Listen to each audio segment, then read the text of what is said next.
When we define ourselves by the way that Allah has defined us as people who are living our, this is who we are. We are surrendered men and women. We are believing men and women. We are men and women who give alms. We are men and women who are chaste. We are men and women who fast. We are men. These are the positive understanding of who we are.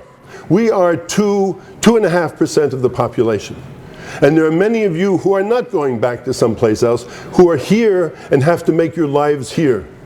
So how is it that you're going to make your life here and change the equation in which you are? All of you people, alhamdulillah, who are here at the university are bettering yourself. That is, you're going for education, you're going for learning, you're going for knowledge. You have the possibility to make the change that's needed. You have the possibility to bring about change, to change the way people think of who we are. But if you allow yourself to get caught in their framing of the issue, then all you are is in reaction to how they have said we are. So what we need to do as a community is to understand ourselves in these terms and to be realistic in these terms of what we can do and what we can't do and how to proceed. As you get this type of education, you will go on, some of you to be doctors, some of you to be engineers, some of you to be lawyers. It's possible. So we have a brother who said he aims to be a man I know in law. He wants to be the first Supreme Court judge, Muslim Supreme Court judge in the United States. Another man wants to be a senator. Another man wants to be a mayor of a town. Another man wants to be an influential person. This is the way change is brought about. Incrementally, step by step, and on a way that is positive. That we can present ourselves to this population in which we're 2%, 2.5%, in a way that they can understand it. They are interested in values. We have values. We have very positive values as a Muslim community.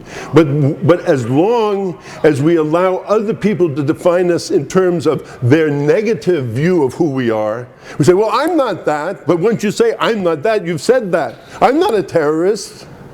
Well, once you use that word, then they have heard, you've reinforced for them the terrorist label. I'm not a jihadist. I'm not a, whatever it is that they want to say that you are, you define yourself backwards in that term.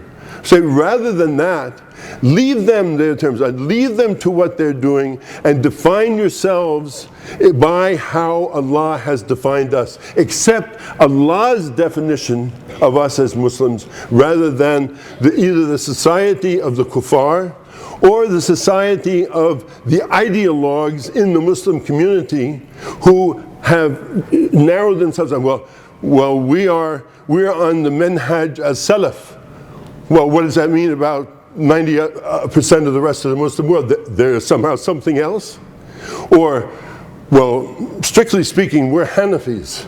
Well, that's good. I mean, that's a school, a madhab that's acceptable. But then, unless you're able to tell somebody, well, yes, but so are the Shafis, and so are the Hanbalis, and so are the Malikis, and even so are the Jafris, they're all Muslims too, you're caught up in defining yourself backwards. You're caught up in defining yourself by what you're not. Well, we're this, but we're not that. We're that, but we're not this.